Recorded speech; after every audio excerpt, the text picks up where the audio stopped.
um ano muito importante para muitos aspectos da área de física de interações fundamentais. São 100 anos da descoberta dos prótons, né, pelo Rutherford, em 1919. Depois o professor Dirac introduziu em 1929, num trabalho muito importante, um trabalho que surgiu logo depois que ele fez a equação de Dirac em 1928, o trabalho sobre o vácuo quântico, quando ele introduz o conceito de vácuo quântico, pensando ainda que o próton pudesse ser a antipartícula do elétron.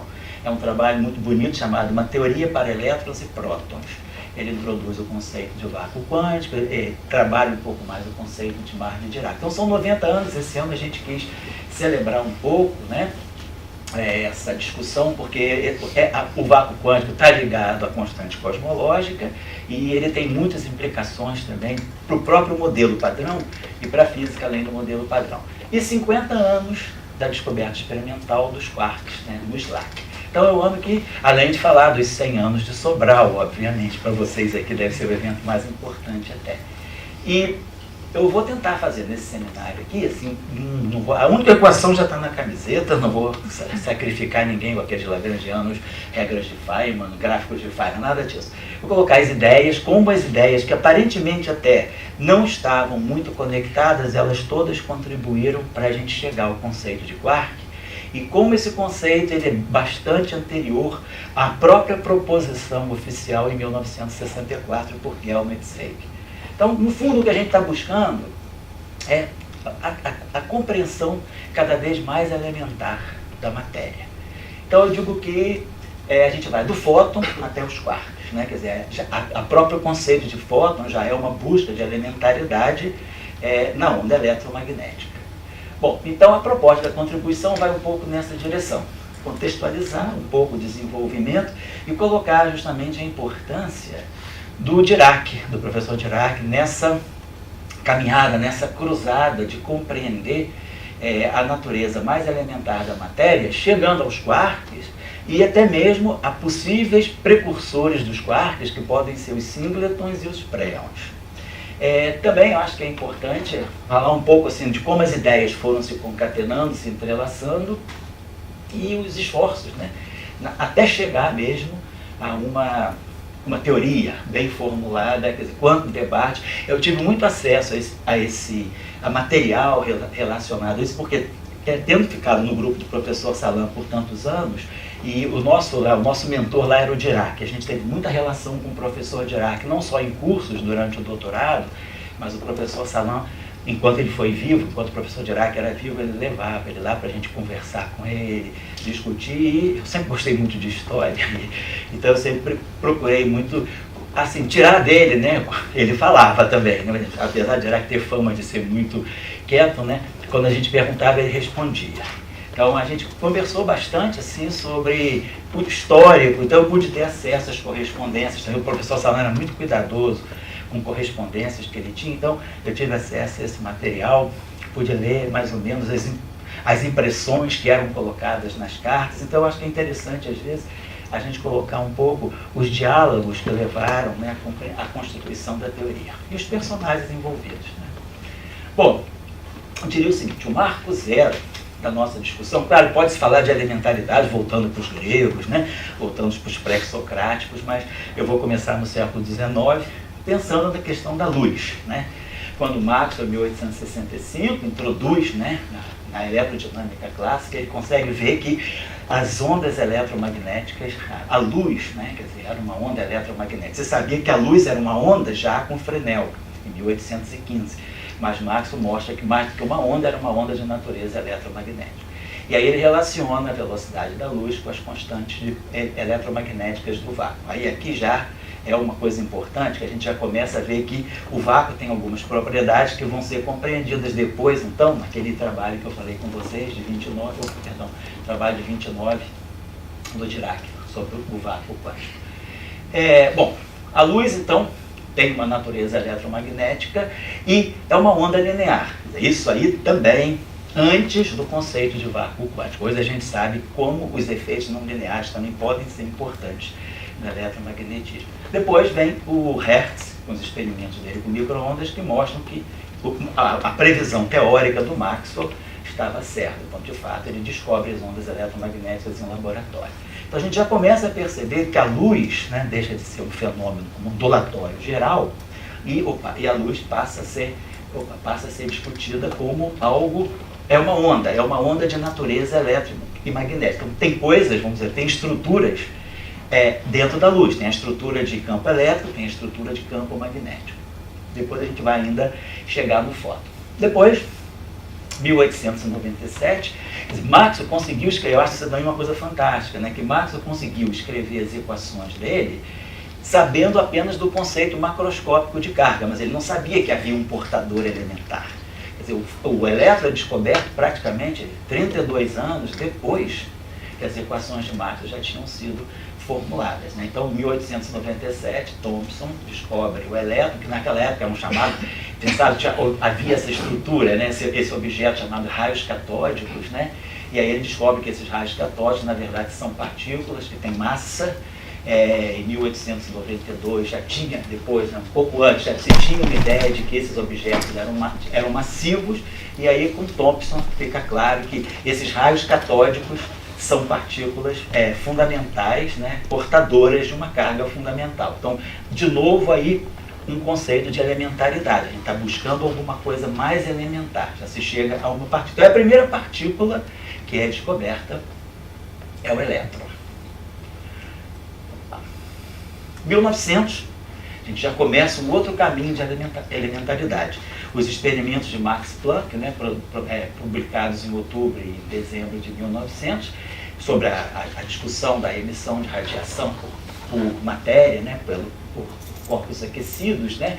Então ele estuda a emissão do corpo negro e depois ele lança em dezembro a hipótese do quantum de energia. Então aí de novo a gente já está falando, né, de alguma coisa mais elementar. Essa energia, né, do corpo negro, ela é apresentada, ela é compreendida sob a forma de pacotes, né, de quantidades mais elementares, que são esses quantas de energia.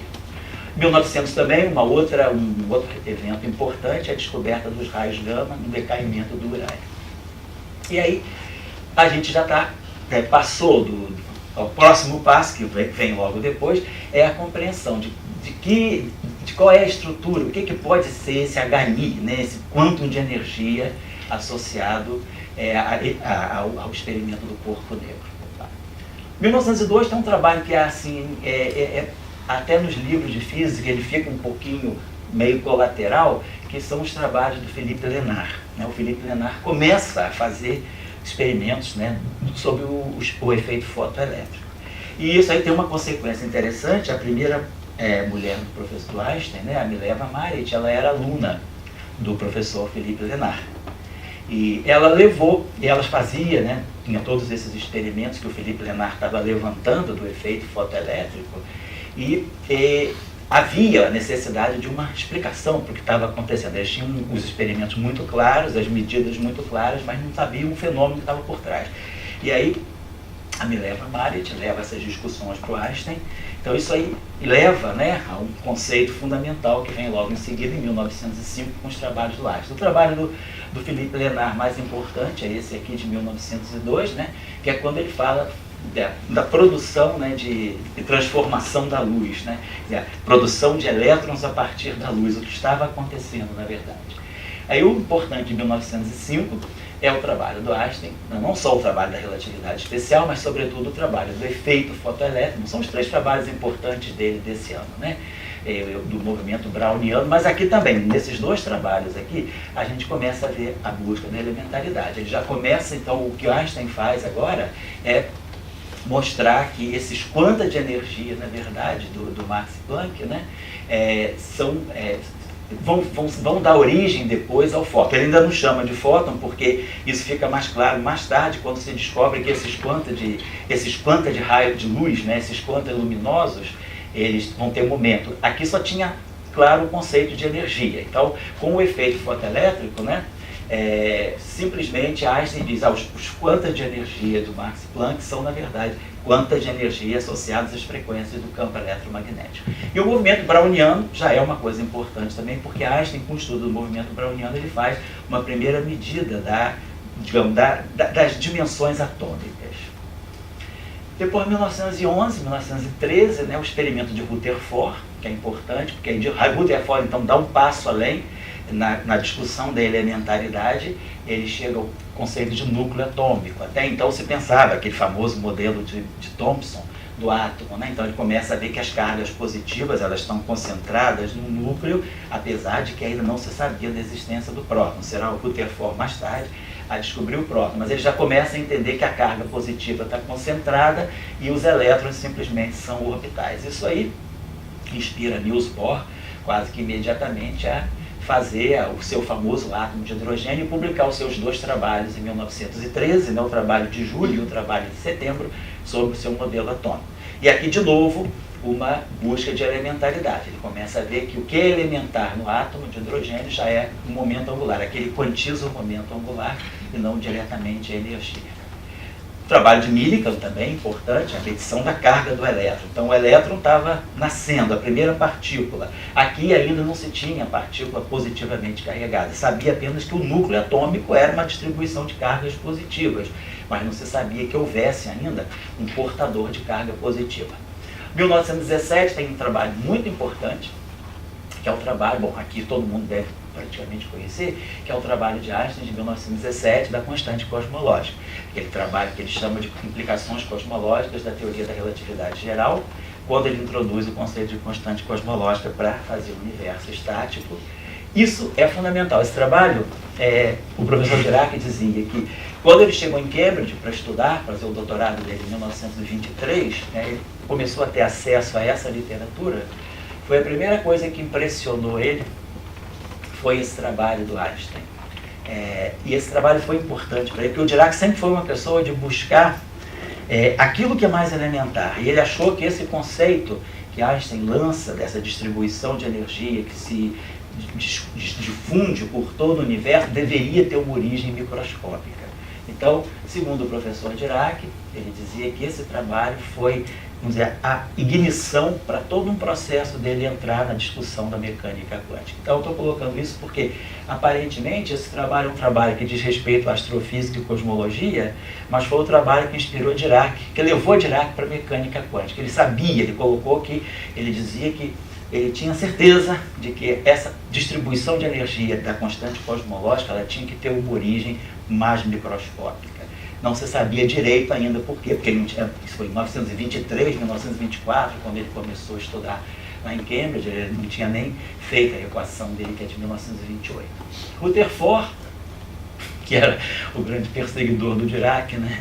Ele achava Dirac um pervertido, no sentido de que Dirac era muito teórico e Rutherford era muito experimental. Então Rutherford achava que a física que o Dirac fazia era perniciosa, era perigosa. Então o Dirac falou que ele até evitava que o professor Rutherford não gostava que o Dirac tivesse muito contato com os estudantes para não contaminar com essa coisa de tão teórica. O Rutherford, então, em 1919, faz, na verdade são os estudos de Rutherford, de 17 e 19, que ele publica só em 19, com a descoberta do próton.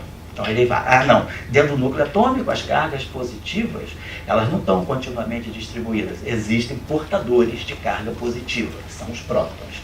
E aí ele já faz a previsão dos nêutrons, porque o número de prótons encontrado não batia com a expectativa de massa dos núcleos. Então ele falou, deve haver mais objetos massivos no interior dos núcleos que vão responder pelo número de massa. E aí ele previu a existência dos nêutrons, mas assim, ficou no ar. A descoberta só veio bem depois. Que foi por um estudante do Rutherford, né, que fez essa descoberta, o Chadwick. Bom, isso aqui também, o professor Dirac coloca que foram duas coisas que também levaram ele a querer compreender melhor a mecânica quântica. Por quê? Porque o próton e o elétron, tão distintos, né, 2.000 vezes praticamente mais massivo do que o outro, o próton com interação nuclear no interior do núcleo, o elétron não, por que eles tinham a mesma carga em módulo? Por que só diferia por um sinal? A carga do próton é igual à carga do elétron. Dirac achava que isso era uma coisa que tinha que ser entendida, não era uma coincidência e tinha que ter um princípio fundamental por trás disso. Isso aí foi muito importante para ele, para o trabalho de 31, que acabou dando o prêmio Nobel a ele. E aí, chegamos a uma época, então nós estamos agora, nesse momento, com uma elementaridade mais ou menos definida.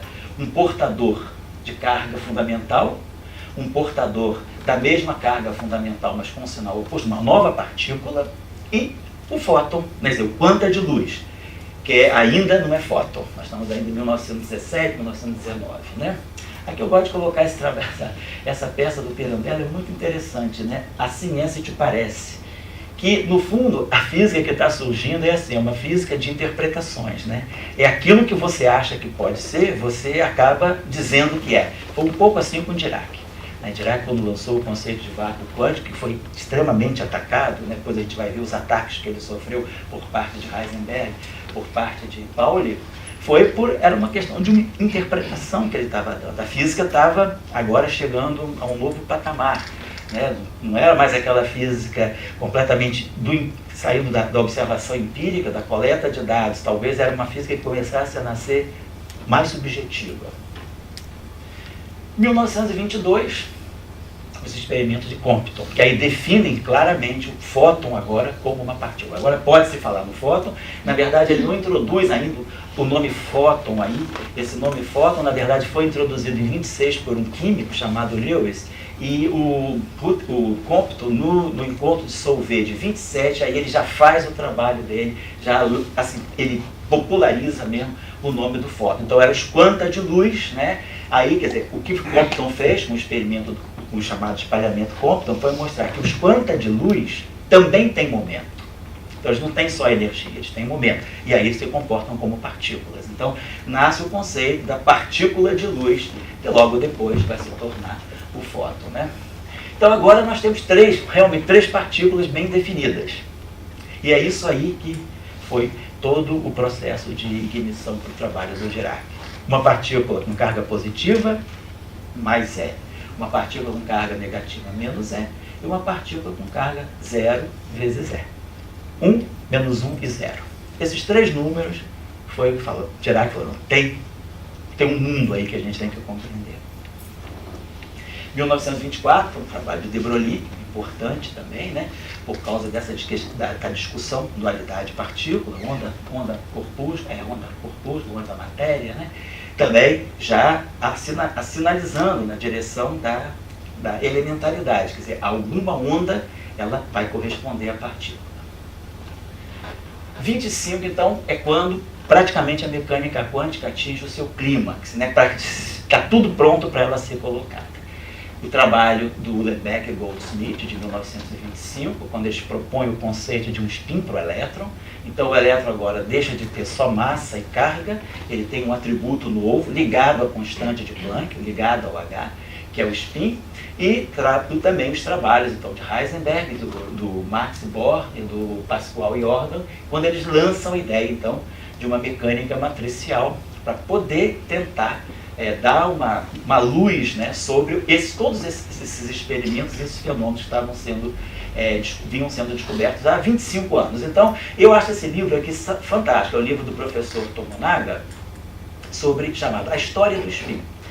O professor Tomonaga foi o prêmio Nobel de 65, junto com Feynman e com Schwinger, pela QED.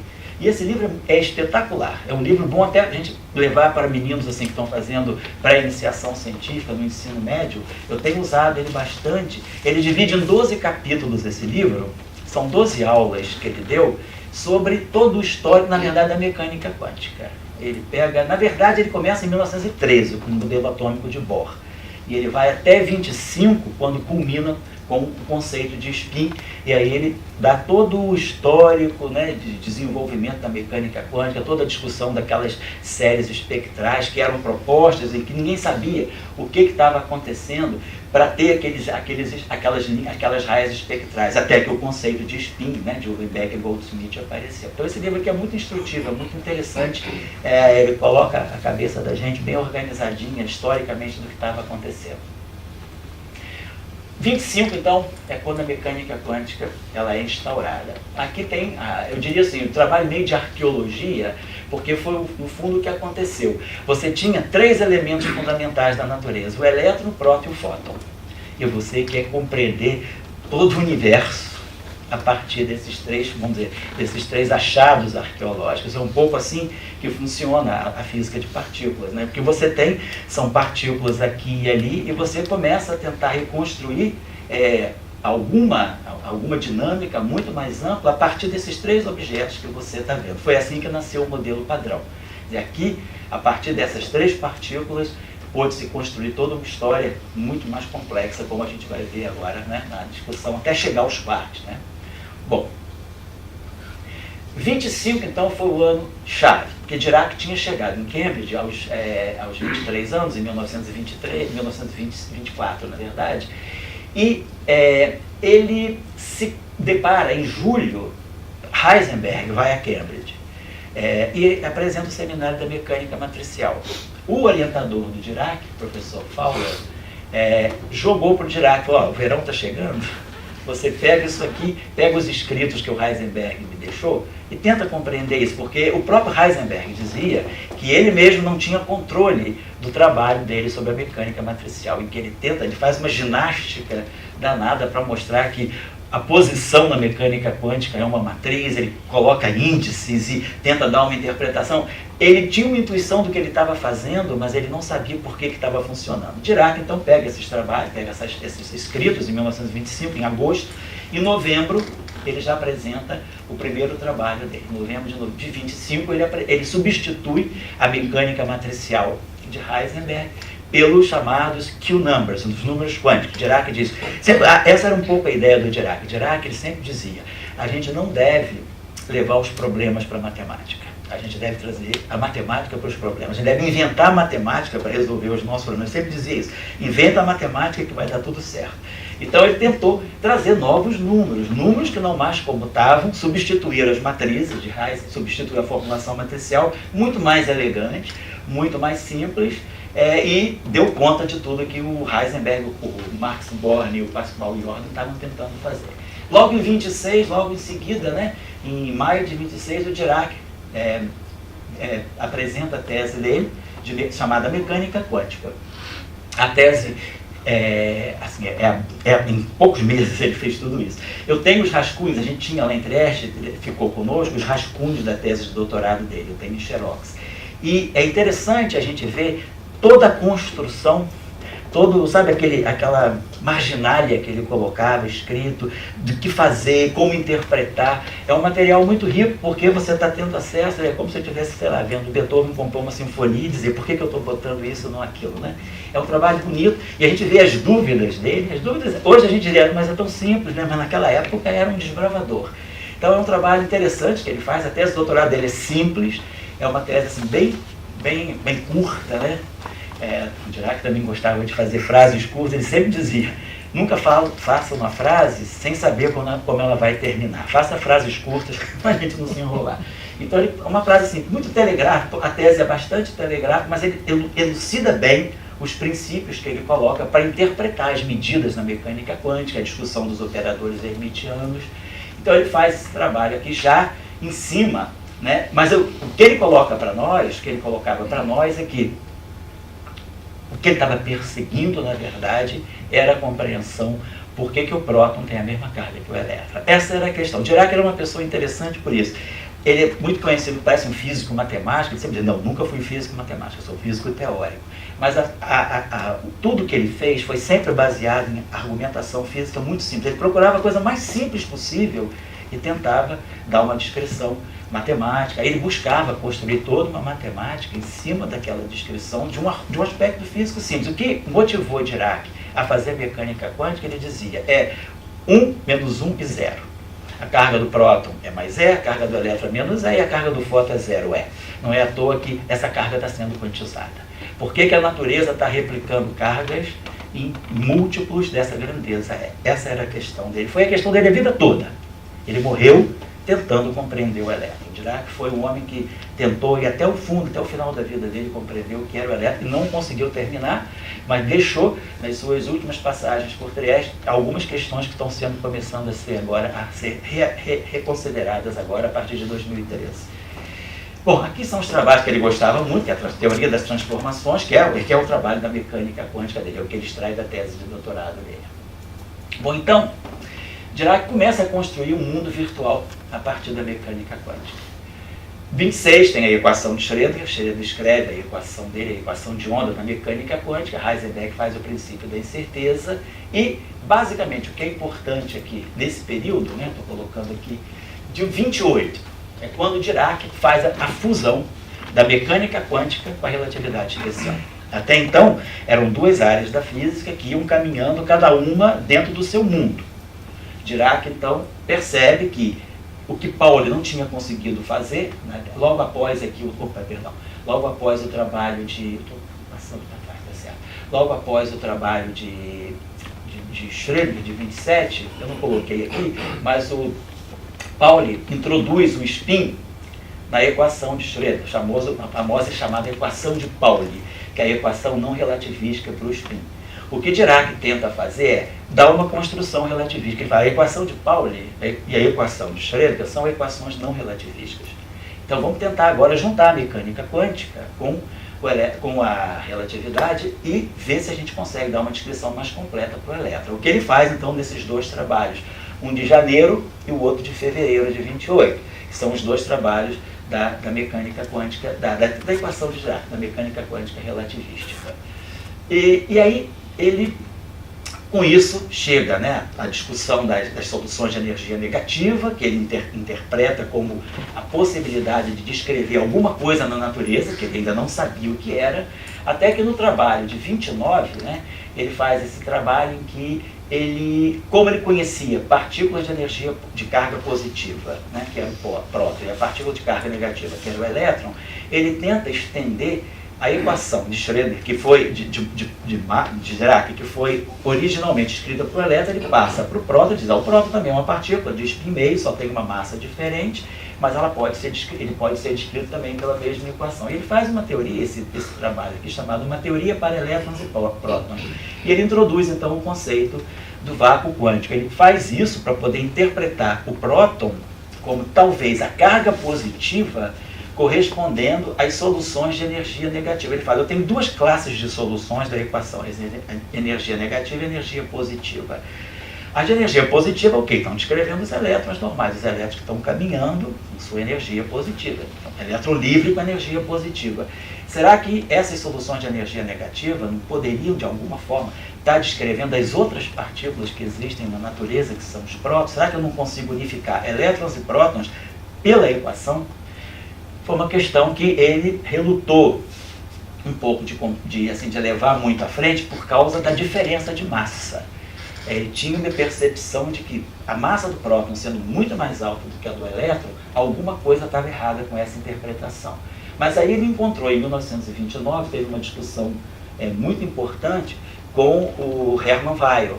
Hermann Weyl era a pessoa que escreveu o primeiro livro de teoria de grupo da mecânica quântica. O livro dele de 1928, que foi publicado em 1931, chama-se a Teoria de Grupos e a Mecânica Quântica. No fundo, o livro do Hermann Weyl, ele pode ser resumido dizendo o seguinte: mecânica quântica é H cortado vezes teoria de grupo. Tudo que a gente sabe da teoria de grupo, multiplica por H cortado, que vai dar alguma coisa de mecânica quântica. Ele refaz todo o átomo de hidrogênio, refaz toda a mecânica quântica usando teoria de grupos, né? Teoria das representações, e ele era um cara que conhecia, trabalhava muito com o conceito de simetria. Ele, conversando com Dirac, ele falou, olha, provavelmente o que você tem que procurar na sua equação é uma simetria mais fundamental que possa relacionar esses estados de energia negativa com a questão da massa, porque o próton tem uma massa muito grande. Aí Dirac vai embalado por isso. Em 1930, ele escreve esse trabalho fantástico, é um trabalho muito lindo, de 2 páginas apenas, sem equações, é um trabalho só o discurso, a palavra, a compreensão, os conceitos, que ele publica na Nature, chamado O Próton. Ele faz um tratado, imaginando aí sim, ele deixa no último parágrafo, no último pezinho de página mesmo, ele coloca a possibilidade de, mas a dúvida, a perplexidade dele diante de ter que interpretar o próton como uma espécie de uma antipartícula do elétron. Então ele estava muito envolvido nessa discussão. Qual é a relação entre a carga do próton e a carga do elétron? Bom, aqui tem, vamos dizer, uma coisa importante também. O Pauli lança, em 1930, né, numa carta, ele não fez paper, falou que era uma ideia muito assim, despropositada para ele colocar um paper, porque o Pauli criticava muito todo mundo, né? Inclusive o Dirac, a gente vai ver as críticas depois. E aí ele lança o conceito de neutrino, mas não quer se expor muito. Então ele escreve uma carta para um grupo de amigos dele, dizendo que ele achava que no decaimento beta-nuclear, né, o nêutron que decai no próton, no elétron, e em alguma coisa, ele achava que essa alguma coisa fossem esses neutrinos, né? Que na época ele nem chamava de neutrinos, ele chamou de nêutrons. Foi depois Enrico Fermi, em 1932, que quando os nêutrons foram descobertos, aí Enrico Fermi passou a chamar os nêutrons de Pauli de neutrinos, mas no fundo Pauli introduziu aqui a ideia de neutrinos. Então mais uma partícula elementar que está surgindo por conta, né, também dessa busca de elementaridade da matéria. Aí, em 1931, vem o famoso paper importante do Dirac, né, que é o paper em que ele faz 3 coisas muito importantes num trabalho, só um trabalho simples, de 9 páginas, 9, 10 páginas, que é justamente tentar entender, finalmente, porque que agora ele já estava com todos os elementos em mão para entender por que a carga do próton é igual à carga do elétron em módulo, né? E por que o fóton deveria ter massa zero. Aqui o que chama a atenção também é o seguinte: nesse trabalho, eu acho que esse trabalho é fundamental para aquilo que vão ser os quarks depois. Dirac já, então, nesse período, início da década de 30, ele já começa a perceber, quando ele percebe que o próton não pode ser a antipartícula do elétron, ele começa a perceber que o próton deveria ter uma estrutura interna, que é o que vai ser feito depois com os quarks, só na década de 60, 30 anos depois, praticamente. Então, nesse trabalho de 31, ele resolve 3 grandes questões num simples paper, né? Ele consegue compreender a quantização da carga, porque 1, 0 e menos 1. Ele introduz o conceito de antimatéria, então ele fala que existe uma antimatéria associada ao elétron, que era o antielétron, e ele introduz a ideia dos monopólios magnéticos. Ele ganha o prêmio Nobel de 33 por conta desse trabalho, e vamos dizer, a justificativa que o Comitê de Estocolmo dá é justamente pela previsão, que eu chamo a predição de novas formas produtivas de matéria, que é a previsão de antimatéria, de monopólio magnético, e a compreensão da quantização da carga a partir da existência do monopólio magnético. Então, esse trabalho é fundamental, é o trabalho que mostra que realmente o próton é uma outra partícula e que o próton talvez seja composto por ser muito mais massivo do que o elétron, e que a partícula de carga positiva associada ao elétron ainda não existe, né, que é o antielétron, é a antimatéria, mas ela acaba sendo descoberta em 32. Né? Então isso aí gerou, vamos dizer assim, bastante confusão. Vou até colocar aqui por quê, só para poder mudar um pouco a ordem. O Pauli, em 1900, não, isso aqui, né? Acho que o Heisenberg tem que... 28, olha a crítica de Heisenberg aqui. O capítulo mais triste da física moderna é e permanece sendo a equação de Dirac. Então ele achava que a equação de Dirac era uma afronta à física. Depois ele fala também que quando a física estava pensando que com a mecânica quântica ela estava chegando no porto, Dirac jogou todo mundo no alto mar de volta com esse conceito de energia negativa. Pauli, um pouco antes da descoberta do positron, ele fala que recentemente Dirac propôs isso, mas olha, é uma coisa para não ser levada a sério.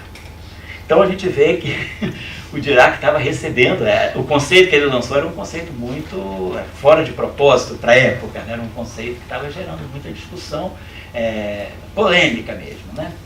Então, Dirac, nesse trabalho aqui, ele prevê a existência do positron. Ele só sobrevive, né? Claro que ele só ganha o prêmio Nobel de 33 porque o positron foi descoberto em 32, acidentalmente. Ninguém acreditava que o positron existisse, mas o Anderson, trabalhando com radiação cósmica, ele percebe o aparecimento de uma partícula que se comportava exatamente de forma oposta ao elétron, né? A trajetória dela frente a um campo magnético. E aí o Pauli, isso eu não sei, mas o professor Dirac que contava que o próprio Anderson, quando viu aquilo, se chocou. Porque ele ficou mais preocupado, porque Dirac só previu, mas ele viu. Então ele é mais louco ainda. Mas quando ele segurou o resultado por um tempo longo, e, quer dizer, em setembro, 2 meses depois, ele resolveu publicar. Ele refez o experimento, estava sempre dando aquilo, e aí ele publicou, e o próprio Dirac estava de férias na Rússia, e aí Dirac recebeu um telegrama dizendo que parece que o pósitron tinha sido encontrado. E Dirac falou, não quero nem saber disso, porque eu não acredito que isso vai aparecer tão cedo também.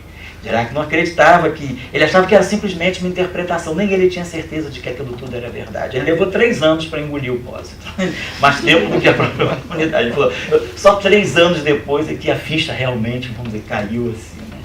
Então, foi descoberto o pósitron e aí ganhou impulso essa ideia. Dirac levou um pouco mais à frente a ideia de que o próton pudesse ser composto. Então isso aí é a grande novidade pré-quarto, vamos dizer assim. Bom, aqui eu só colocando Dirac, né? Dirac, apesar de, às vezes, em algumas biografias, ele ser tratado como uma pessoa muito matemática, ele tinha uma intuição física fantástica. As questões dele eram colocadas de forma muito simples. Não como essa questão, por que 1, 0 e menos 1? Por que o próton não pode ser composto? Numa época que não se pensava em nada disso. Ele tinha assim, uma forte base filosófica, né? Ele era uma pessoa que buscava, então ele achava sempre que a matemática, para o professor Dirac, ela não era um instrumento da física, não era uma linguagem da física. Ele colocava que a matemática na falta de um objeto, de um instrumento de observação. Ele está falando de uma época em que eles queriam conhecer o interior da matéria sem grandes aceleradores, sem grandes detectores, então ele colocava, o que eu tenho à minha disposição é matemática e abstração. Então essas são as 2 armas com que eu posso trabalhar para poder compreender aquilo que eu quero compreender. Então ele dava à matemática um espaço muito grande, nunca colocando, nunca negando da física também o seu caráter experimental. O trabalho dele de 1939, um paper que ele escreveu sobre a relação entre a física e a matemática, é um paper fantástico de filosofia da ciência. É um paper de física e metafísica, né? Uma metafísica não aristotélica, mas uma metafísica mais bergsoniana, em que ele mostra realmente a importância da matemática para a gente compreender uma realidade virtual dentro da física, né? Mas sempre colocando, os experimentos têm que vir também. Também o posicionamento político de Dirac.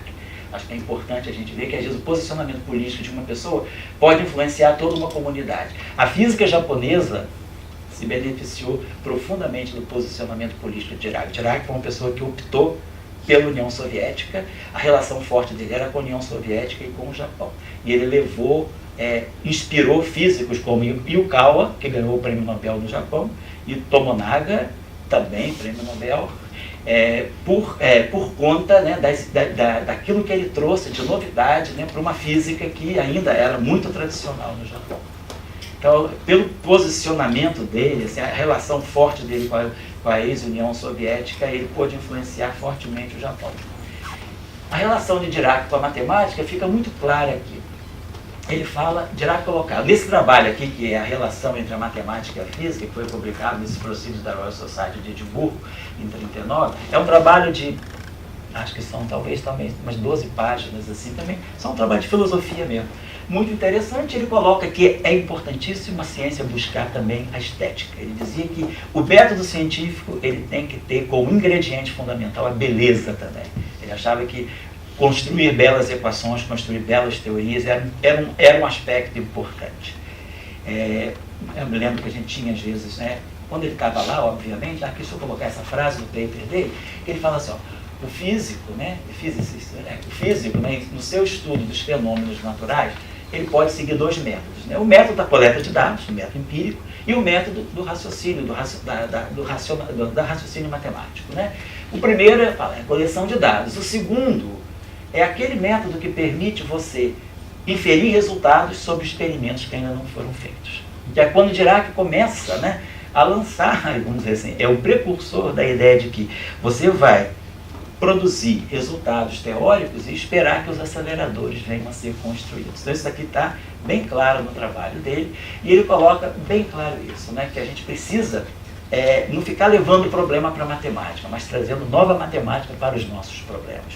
Era uma coisa que ele sempre colocava muito forte, e quando ele morreu dizendo que achava que os problemas da física da década de 80 já estavam sendo a ausência de uma matemática, porque a física estava muito habituada a trabalhar com análise, geometria, topologia, geometria algébrica. Ele achava que uma nova teoria tinha que surgir, e isso aí influenciou muito o Atiyah, que é um dos desenvolvedores da teoria dos números, que hoje em dia vem dando resultados importantes na física mais fundamental, teoria de cordas, por exemplo, né? Então esse trabalho aqui da beleza é o método, né?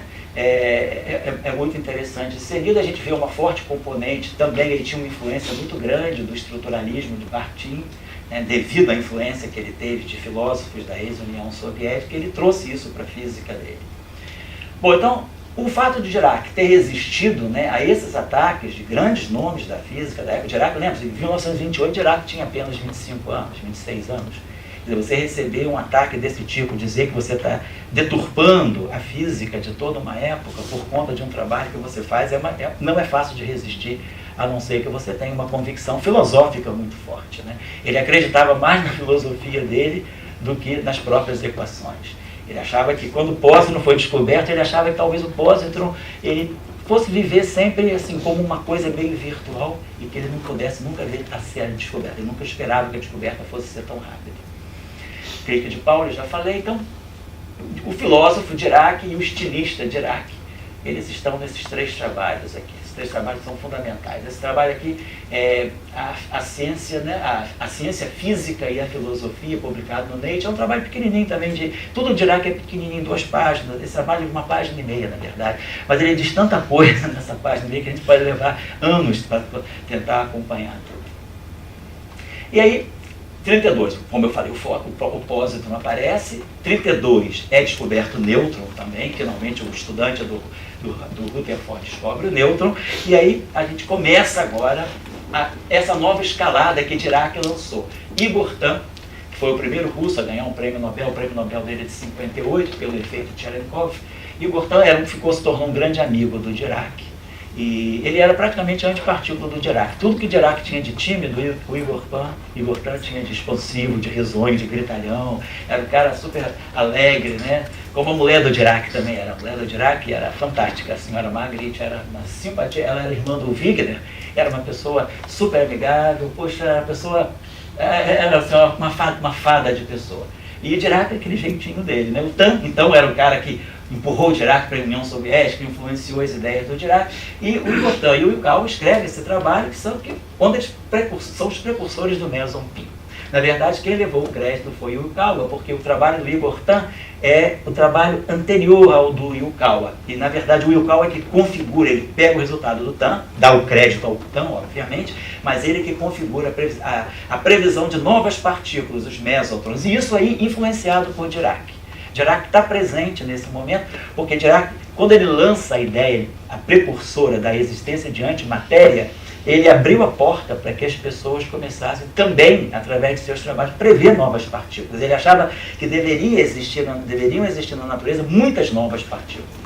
Então, esse trabalho aqui, o trabalho de 34 do Enrico Fermi, quando Enrico Fermi lança a teoria das interações fracas, também é um trabalho influenciado fortemente pela QED, que Dirac tinha escrito. E aí, em 1936, aparece, né, a descoberta dos muons.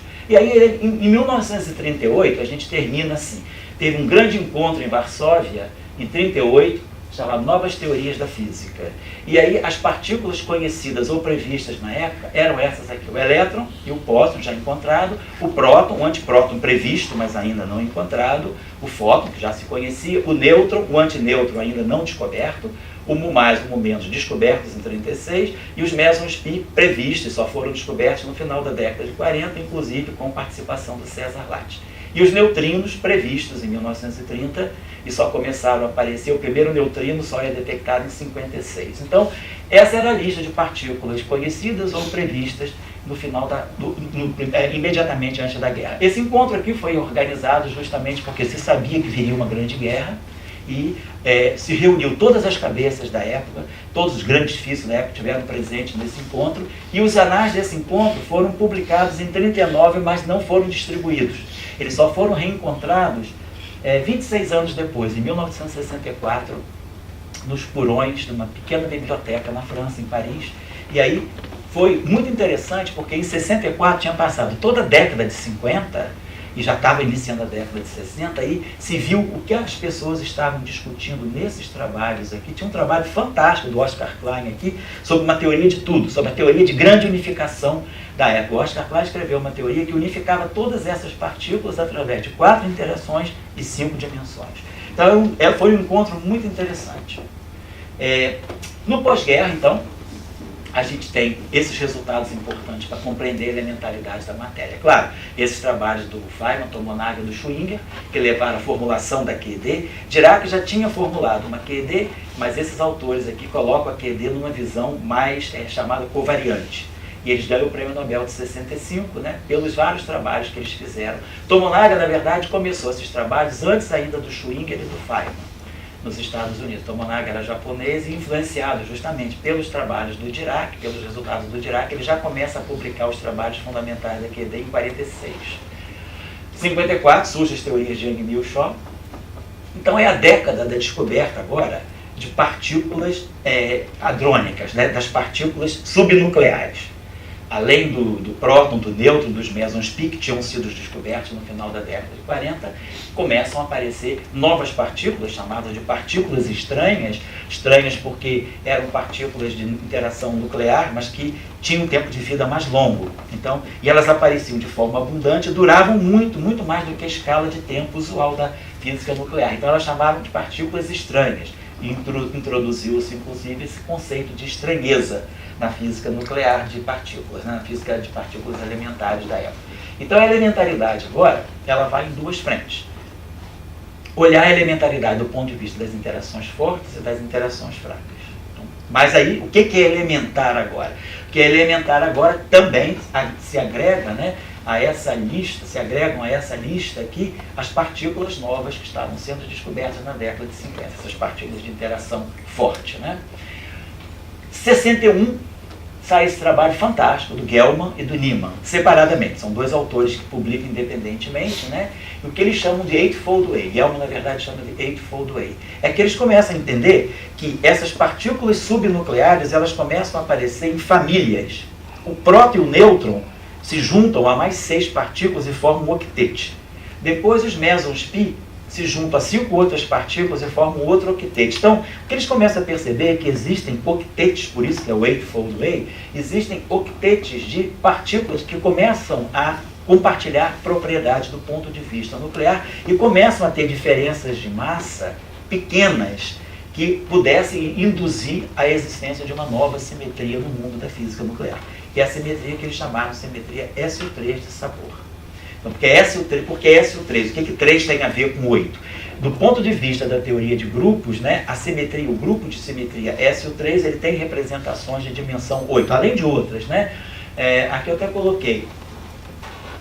Quando a gente estuda física atômica, né, quando a gente estuda o átomo, por exemplo, e estuda a mecânica quântica dos átomos chamados hidrogenoides, a gente vê que os números que aparecem são 2, 8, 18, 32, né? 1s2, 2s2, 2p6, 3s2, p9, 3d10, aqueles números. Esses números vêm de quê? Vêm de uma simetria SO4, que existe no átomo de hidrogênio.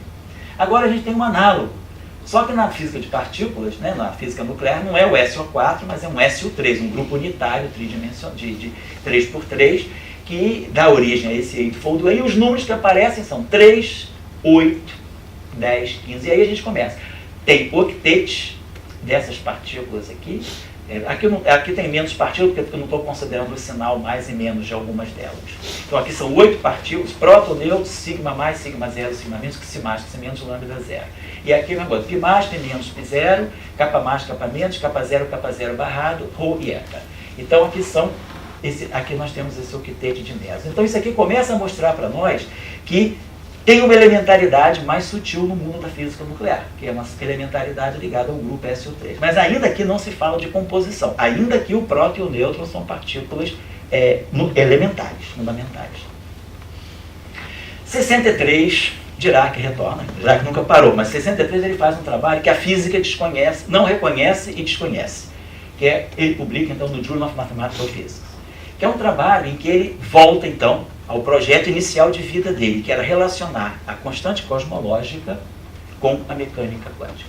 Nesse trabalho aqui, ele entende, então, a constante cosmológica, ela está ligada a um espaço diante de Sitter, e ele vai estudar, então, as partículas do ponto de vista da presença de uma constante cosmológica, e não do ponto de vista do espaço de Minkowski, da relatividade especial.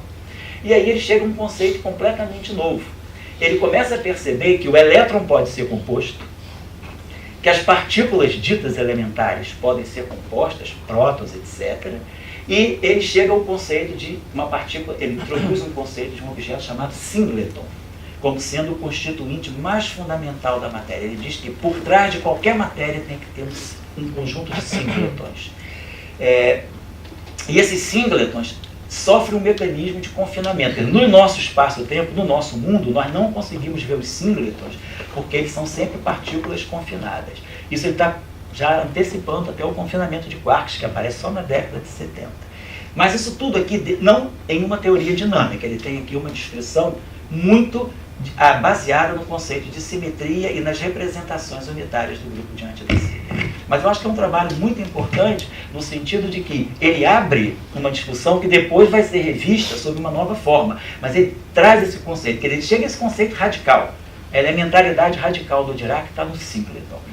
Existe um objeto muito mais um objeto prioritário, primordial, mais primordial do que o elétron, do que o próprio neutrino. E no paper dele ele coloca que o próprio fóton pode ser um objeto composto de singletons. Daí, 64, com essas ideias já circulando, Gell-Mann, separadamente, e Georg Zweig, que era um russo jovem, utilizam aquela simetria SO3 de Sabor, né, aquela simetria SO3 de Sabor, mas agora eles utilizam não para descrever as partículas, não para descrever esses octetes. Eles usam para dizer que o triplete, a representação de tripla, né, não a representação de dimensão 8, mas a representação de dimensão 3 desse grupo, ela pode estar representando realmente tijolinhos fundamentais. Não seriam os singletons de Dirac, porque eles não estão introduzindo nada a ver com a constante cosmológica. E aí eles introduzem o conceito de quarks. Os 3 quarks, né, que aparecem então no trabalho de Gell-Mann e de Zweig, de 64, são os precursores então da matéria nuclear. Até então só havia quark estranho. Em 64 já se prevê a existência do quark com charme, né? É um trabalho posterior, mas não do Gell-Mann e do Zweig, mas de um outro grupo que prevê a existência de um quarto quark, por questões fenomenológicas ligadas à física de interações fracas. Esse trabalho aqui de 64, do Glashow, Heliopoulos e do Luciano Maiani. Bom, então, nós estamos agora chegando a um novo patamar de elementaridade. Os prótons, nêutrons e todos os bárions, que são partículas nucleares com spin meio, fermiônicas, elas são compostas de 3 quarks. Spin meio, não spin meio necessariamente, spin semi-inteiro, perdão. E as partículas hadrônicas, as partículas nucleares bosônicas, como por exemplo, que a gente chama de mesons, como por exemplo os mesons π, elas são formadas de um quark e antiquark. Então, eles aqui lançam a ideia de quarks, né? Isso aí vai esperar uns anos para poder ser justamente a ter detecção. Em 1964, um outro aspecto importante na busca da elementaridade, que é o mecanismo de Higgs. Então, o professor Higgs introduziu a ideia do campo de Higgs, a partícula de Higgs, e isso aí foi fundamental para Salan, Glashow e Einbeck formularem aquela teoria eletrofraca, onde eles descrevem as propriedades fracas, os decaimentos fracos das partículas nucleares, né, dos hadrons, em termos de quarks. Então esse trabalho aqui foi o que deu o prêmio Nobel a eles 3, de 79, pela formulação da teoria eletrofraca. Cabibbo, em 64, introduz um conceito importante no mundo dos quarks, que é o conceito de oscilação de família. Quer dizer, o quark D e o quark S, eles se transformam continuamente um no outro. O quark U e o quark C não, mas os quarks inferiores, os quarks de carga menos 1/3, eles podem oscilar entre si. Isso foi com base na observação de um aspecto das interações fracas, que é a ausência de correntes neutras violando a extremeza. Então, esse fato fenomenológico foi muito importante para esse conceito aí, que hoje em dia está sendo medido, né, através das 3 famílias de quarks, incluindo depois o quark T e o quark D. Então, outro aspecto importante foi esse trabalho de Kobayashi e Maskawa, sempre a escola japonesa, né, quer dizer, a escola que veio do Yukawa, passou para o Tomonaga, depois passou para o Nambu, que ganhou o prêmio Nobel também, e depois para o Kobayashi e Maskawa, que também faz um trabalho teórico na linha diraciana muito importante.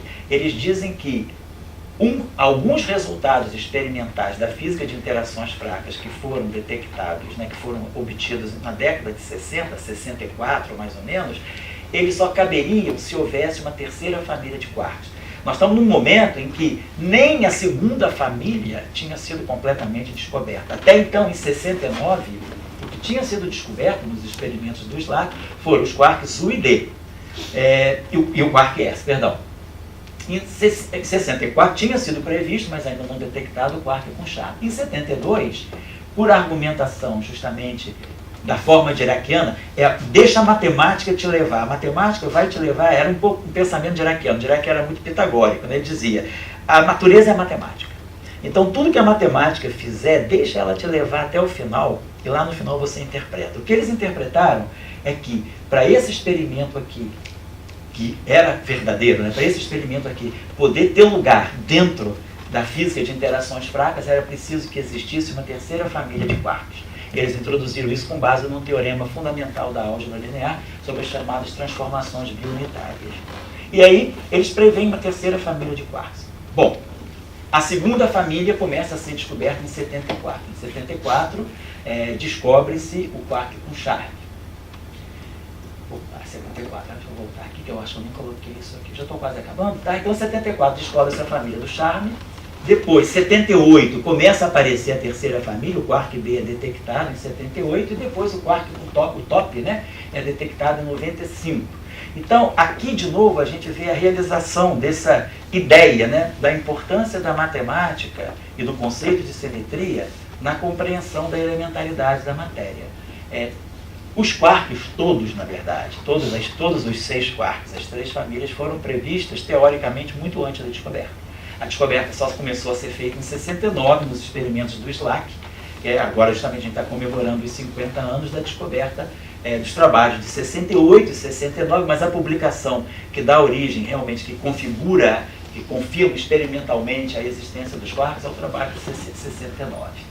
Então, os quarks são descobertos, e aí a elementaridade agora é jogada. Então nós temos os leptons, né, o elétron com seu neutrino, o muon com seu neutrino, e deveria ter uma terceira, dentro dessa argumentação da natureza simétrica, deveria ter uma terceira família de leptons, que ainda não tinham sido descobertos, o lepton tal e o neutrino do tal. Então, chegamos em 74 com essa ideia, né, de que tem essas 3 famílias de quarks, e ainda não descobertas, e deveria ter 3 famílias de leptons também não descobertas. A terceira família de leptons só terminou de ser descoberta em 2000. Em 78 descobriu-se o lepton tal, e em 2000 foi descoberto o neutrino do tal. Finalmente foi descoberto o neutrino do tal. Então, a elementaridade ficou assim: 3 famílias de leptons, 3 famílias de quarks. U, D, C, S, T e B. Em 74, o professor Salam, com seu colaborador, Yogesh Patil, eles vão na direção, de novo, dos singletons de Dirac, porque o Salam se consultava muito com o Dirac. E Dirac estava em cima de que os quarks também deveriam ser compostos. De fato, o quark T, o quark top, né, que foi descoberto só em 95, ele é extremamente massivo. Então, o Salam e o Patil lançam uma teoria de Yang-Mills, que a descrição de Dirac para os singletons em 63 é uma descrição muito algébrica. Vamos dizer, quase que uma teoria de campos algébrica. Aqui eles fazem uma teoria dinâmica baseada nas teorias de Yang-Mills, em que eles mostram que os préons os singletons, na verdade, vão ser chamados de préons, e eles vão ser os constituintes dos próprios quarks e dos próprios leptons. Então aqui nós paramos a cadeia. Hoje, né, a elementaridade máxima que nós temos, inclusive o LHC, dentro do Atlas e do CNS, tem uma agenda que é a possível detecção de préons, né? Detecção de préons. Esses préons aqui, então, seriam chamados de préons justamente por isso, são partículas precursoras da matéria. Eles deveriam ser a base dos quarks e dos leptons. Quer dizer, dentro desse modelo de Patil-Salam, o próprio elétron espera-se ser composto, tá, de préons. Então, nós temos essas famílias aqui. Daí, a partir daí, nós temos, então, uma nova visão. A partir dos préons, a gente pode compreender a composição de todas as partículas do modelo padrão e talvez algo mais, partículas novas. Então, o que vem surgindo de novo agora no LHC, por exemplo, a TCD, a teoria das interações fortes, ela não fala de quarks escalares. Mas nós hoje temos física além do modelo padrão, e os quarks são sempre fermiônicos, dentro do modelo padrão. Mas nós temos desdobramentos no modelo padrão, como, por exemplo, teoria de supersimetria, que prevê a existência de quarks escalares. Então, quarks escalares é uma possibilidade de medida no LHC, são chamados quarks, que podem ser medidos tanto no Atlas como no CMS. Os pentaquarks, até então, todos os quarks previstos no modelo padrão, eles são, todos os hadrons, os bárions, 3 quarks, os mesons, quark e antiquark. Agora, já foram descobertos, a partir de 2015, os chamados pentaquarks. É uma nova forma de matéria nuclear, não formada de 3 quarks, são férmions formados de 5 quarks. São chamados P6, né? PC. Penta, C por causa do charme. Todos esses pentaquarks apresentam pelo menos um quark charmoso entre os 5 quarks que os compõem. Então, esses objetos são novos, ainda são passíveis de compreensão, não são completamente... A descoberta está garantida, né? A gente tem nível de confiança suficiente para a existência deles, mas saber quais são os impactos dele no próprio modelo padrão. E os chamados tetraquarks também, que foram descobertos no LHC, que são agora chamados moléculas nucleares. Na verdade, são quark-antiquark com quark-antiquark. Em vez de ser um quark com antiquark, são 2 quarks com 2 antiquarks. Então isso é uma novidade também. Também a descoberta já está assegurada. Então nós hoje falamos de pentaquarks e de tetraquarks. Possibilidade de medição de gluons massivos também. Dentro da interação entre quarks e antiquarks, a mediação é feita pelos gluons, que são objetos na QCD considerados de massa zero. Mas espera-se, né, que haja também gluons massivos, porque a teoria pode desenvolver massa a partir dos efeitos quânticos. Então, essas coisas aqui são coisas que estão sendo descobertas recentemente. Agora, o que espera-se ser descoberto? Bom, para o modelo padrão, a última partícula, para fechar o modelo padrão, a última partícula que faltava ser descoberta era o bóson de Higgs, que foi descoberto em 2011 e 2012. A descoberta foi anunciada em 2012. Então, o bóson de Higgs apareceu. Então, o modelo padrão, ele se fecha. Todas as famílias de leptons, as 3 famílias de leptons, elétron, neutrino, muon, neutrino e tal neutrino. E as 3 famílias de quark, o D, C, S, T, B, com os gluons. Bóson de Higgs, fechou o modelo padrão. Então, tudo que o modelo padrão previu foi descoberto. O modelo padrão, na sua construção, a partir de 1928, eu digo que o marco zero do modelo padrão é praticamente a equação de Dirac, que é quando ele chega a primeira vez que se prevê uma antipartícula, né? Uma partícula na natureza. Até então, todas as partículas eram achadas e depois estudadas. Dirac começa a prever as partículas, e isso dá origem ao modelo padrão. Então, o modelo padrão, se nós olharmos as partículas do modelo padrão, as únicas que não foram previstas antes da descoberta foram o elétron e o muon, e o fóton. Elétron, muon e fóton. O próton é elementar no modelo padrão. Então, todas as outras partículas, todos os neutrinos, o tal, o pósitron, a antimatéria, tudo foi previsto. Bóson de Higgs, bósons intermediários, W mais da menos E0, né? Tudo foi previsto por argumentação de simetria ou por teorias mais fundamentais, teoria quântica de campos, argumentação de teoria quântica de campos, e com o tempo essas coisas foram encontradas. Então, eu estou colocando a força também do pensamento teórico. E aqui também, aqui nesse recinto aqui, as pessoas estão acostumadas com isso. A equação de Einstein, né, deu origem a ondas gravitacionais que levaram praticamente 100 anos para serem detectadas, né? As ondas gravitacionais saem com Einstein lá em 1916. 100 anos depois elas são detectadas. Buracos negros também são previstos, né? E foram detectados muito recentemente agora, teve a fotografia, mas já na descoberta das ondas gravitacionais por fusão de buracos negros, né, se chegou à existência dos buracos negros. Então, são teorias assim, muito fortes, né, que fazem previsões de muito longo alcance, né? Então, o modelo padrão, por exemplo, os neutrinos, a antimatéria, ela começou a ser descoberta, a primeira descoberta depois do pósitron foi o próton, só 25 anos depois. Então, são teorias muito fortes, né? Quer dizer, essa busca da elementaridade, ela enriqueceu muito a construção das teorias físicas atuais.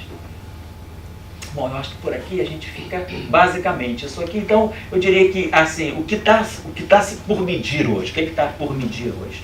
Dentro dessa formulação da física de hadrons, né, ligadas aos quarks, os quarks escalares. Então, os quarks escalares, ainda não foram medidos. Mas tudo bem. Os quarks escalares ainda não foram medidos. e os gluons massivos também ainda não foram detectados. Claro que existe todo agora uma discussão ligada à matéria escura, partículas supersimétricas, áxions. Então, tem toda vamos dizer assim, uma pletora de partículas a serem detectadas. Mas, dentro do modelo padrão, o modelo padrão se fecha, então, em 2012, com todas as partículas previstas tendo sido detectadas, né? E a nossa elementaridade hoje, ela vai até os quarks. Mas a gente já tem as teorias, né, para uma elementaridade ainda mais radical, que seria a possibilidade de existência de pré-éons. Tá? Então, basicamente, é isso aí. Da previsão até a detecção dessas partículas, qual é o que dita, assim, quanto tempo vai levar de uma previsão até a detecção delas? Olha, a questão é muito, vamos dizer assim, de tecnologia. Quando Dirac, por exemplo, previu a antimatéria, né?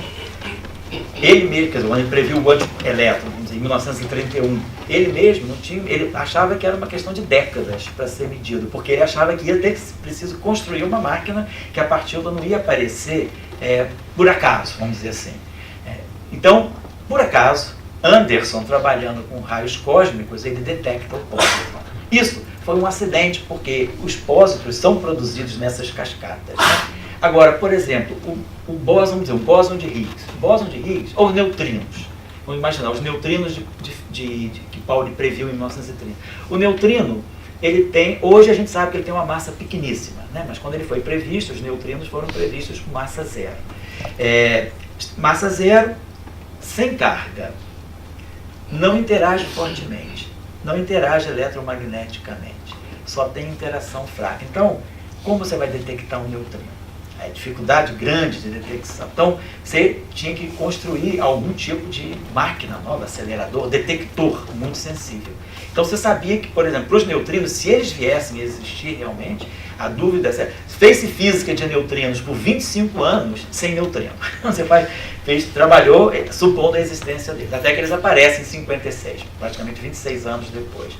O bóson de Higgs, por exemplo, para a gente detectar um único bóson de Higgs no LHC, tanto no Atlas quanto no CMS, você precisa produzir cerca de 10 trilhões de eventos. A cada 10 a 13 eventos você detecta um mísero bóson de Higgs. Então, é aquela partícula que não vai aparecer de jeito nenhum, não vai ter a sorte do Anderson detectando o pósitron, por exemplo. Então, você sabia que você precisava. Quanto tempo você precisou? Você previu o bóson de Higgs em 64. Aí o CERN construiu o pp-barra. Bom, e a teoria eletrofraca. Então, bóson de Higgs mais teoria eletrofraca. Existência de 3 novas partículas intermediárias das interações fracas. W mais W menos é zero. Aí você vai e constrói o pp-barra no CERN na década de 70. O pp-barra trabalha 79, 80, 78, 79. 79 descobre o W mais W menos. 80 descobre, não, 82, 81 descobre W mais, no menos 82 descobre Z0. E aí o esforço é tentar o bóson de Higgs. A máquina não tinha suficiente energia para chegar ao bóson de Higgs. Aí fecha-se o pp-barra, constrói-se o LEP a partir da década de 80, a partir de 87, o Large Electron Positron. O LEP funciona de 87 até 2001, naquele túnel de 27 km de circunferência, 4,8 km de rádio. O LEP funciona, chega às energias máximas que ele podia dar, que eram 204 GeV no centro de massa, e não descobre o bóson de Higgs. Então nós já estamos passando aí 3 décadas perdidas sem bóson de Higgs. Aí fecha-se o LEP para construir-se o LHC. Então fecha-se o LEP em 2001, o LHC inicia-se em 2009.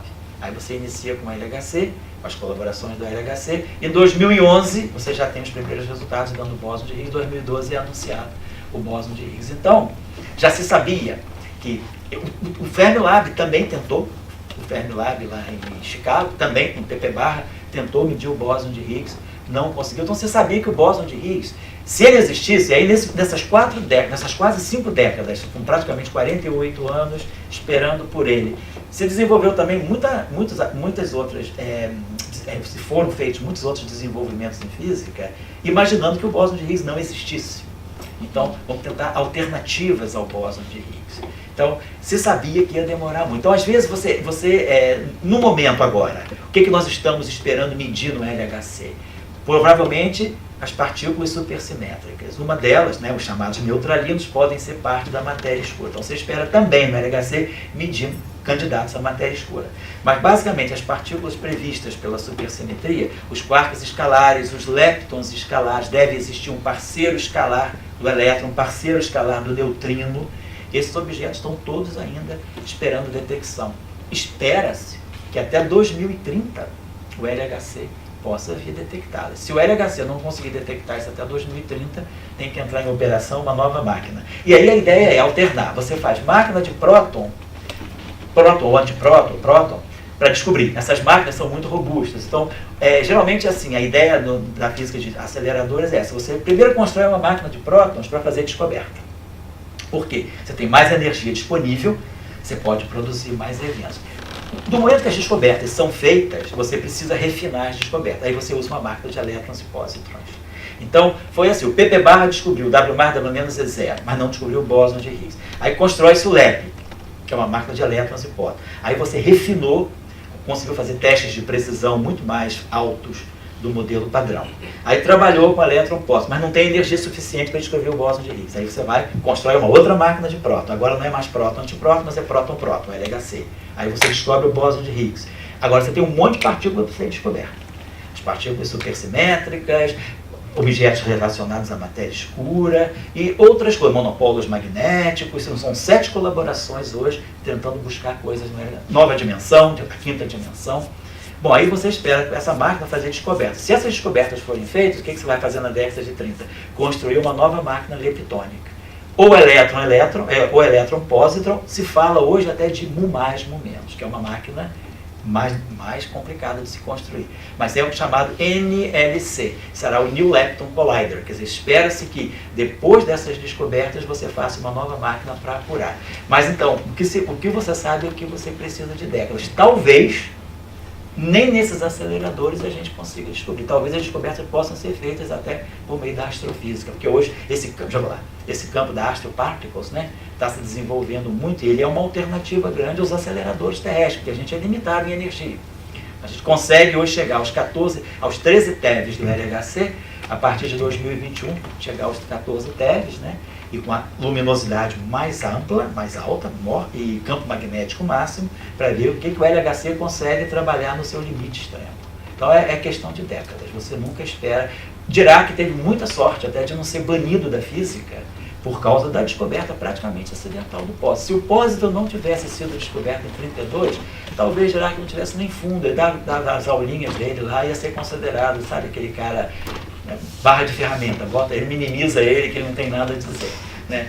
Depois a descoberta acidental foi fundamental para a física. Agora, depois que ele previu o pósitron, que apareceu no ano seguinte, o antipróton levou 25 anos para ser descoberto. Então aí você pode perder toda a tua reputação, perder até as tuas condições de trabalho, porque você faz uma previsão daqui a... Porque quando o bóson de Higgs foi previsto em 68, já se sabia que essa forma de fazer física estava funcionando. Descobriu-se a antimatéria, descobriu-se o neutrino, descobriram-se os quarks. Então, você já, quando prevê o bóson de Higgs, você já está numa onda boa de saber que vale a pena prever e esperar, né? Mas tudo foi muito fundamental, mas eu acho que a física deve muito à descoberta acidental do pósitron, porque aquilo cacifou essa forma diraquiana de fazer física. Deixa a matemática te levar, sem culpa, né? Que a gente física diz, mas isso é matemática, isso é física. Dirac diz, não, isso é física, matemática é a parte da física que custa barato, você não precisa do experimento. É só a tua cabeça. Então, deixa a matemática te levar. Ele é bem pitagórico nesse ponto. Vai. A natureza são números, a matemática vai te dar os números todos. Depois, se esses números forem bons, se você concordar, você interpreta a tua maneira. Então, era o que ele dizia. O mar de Dirac, Paulo dizia que era a coisa mais horrenda que a física já produziu, era o conceito de mar de Dirac. Mas foi daí que ele tirou o pósitron. Só uma curiosidade. Você falou da questão da elementaridade do Dirac, né? Que se fala que tem aqueles sindetos que agora, que agora são os prions. Isso mesmo. Que ele pode, até o elétron, no caso, pode ser composto por ele. Eu queria saber das partículas mediadoras de interação, por exemplo. Também. Fóton, eles também? Fóton composto, Z0 composto, W+. Até a gente pensa, W+, W- Z0 são partículas mediadoras muito robustas. Tem massa que é na faixa de 81 GeV. A massa do W+, é 90 vezes a massa do próton. O próton é composto.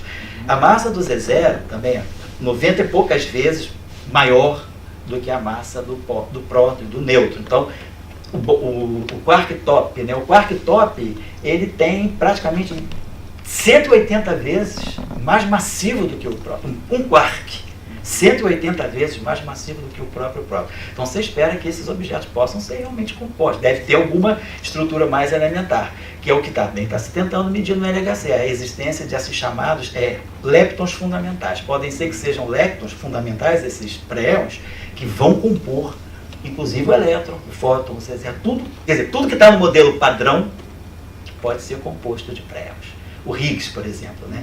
Até agora não se sabe. O Higgs, a gente sabe que mediu o Higgs. Mediu a massa, mediu o spin, mediu a paridade. Estão medindo os acoplamentos, mas ainda não se sabe se esse Higgs medido, se ele é elementar ou composto. Pode ser que ele seja elementar, porque ele está na faixa dos 100 GeV, mas nada impede, quer dizer, existam outros Higgs mais pesados, na faixa dos 1 TeV, 1000 GeV, que podem ser compostos. Então, a ideia hoje é que todos os objetos que nós conhecemos do modelo padrão, dentro dessa visão de pré-éons, eles podem ser compostos por pré. Inclusive o bóson de Higgs, como você falou, fóton, neutrino, quarks, né? Todo mundo composto de pré. Tá. Só uma última coisa. Você falou que o Dirac chegou à conclusão que o próton, ele não poderia ser a antipartícula do elétron. Qual foi o mesmo? O argumento, o que colocou ele era o seguinte: a equação de Dirac, ela tem uma única massa. Então, quer dizer, tem a massa da partícula. Isso era uma questão que Dirac já, ele próprio, né, relutava com isso, porque Dirac era a pessoa que achava que tudo tem que ser muito mais simples, né? Tanto é que quando o Salam foi trabalhar com ele para fazer o doutorado lá em Cambridge, o problema que ele deu para o Salam para o doutorado era tentar entender a origem da massa do elétron. Foi por isso que o Salam começou a trabalhar com a física do Higgs, né? Salam, na verdade, introduziu algumas coisas antes até mesmo do professor Higgs. Bom, mas aí eu estou colocando, a ideia do Dirac era, você tem, quando você escreve a equação dele, um pouco minha cabeça, está aqui, a equação, Dirac, está aqui, M. Então isso aqui é um setor de Dirac, né? Está aqui. Essa massa, se você vai descrever o elétron, essa é a massa do elétron. A massa do próton é 200 vezes maior. Então a questão que ele colocava é, como a partir dessa massa, a teoria vai ser capaz de gerar uma outra partícula, que é a antipartícula, que aparece já aqui, porque as antipartículas que aparecem aqui têm a mesma massa do que o elétron. Então, como na época Dirac não conhecia nenhuma partícula positiva com a massa do elétron, ele achou que pudesse ser o próton, pensando assim: relatividade, energia, massa, é igual a mc2. E mecânica quântica, você tem os estados excitados. O estado fundamental, ele achava que o elétron pudesse ser um estado fundamental, e um estado excitado teria uma energia muito mais alta, dividido por C2 daria uma massa mais alta, com a carga negativa, com a carga oposta.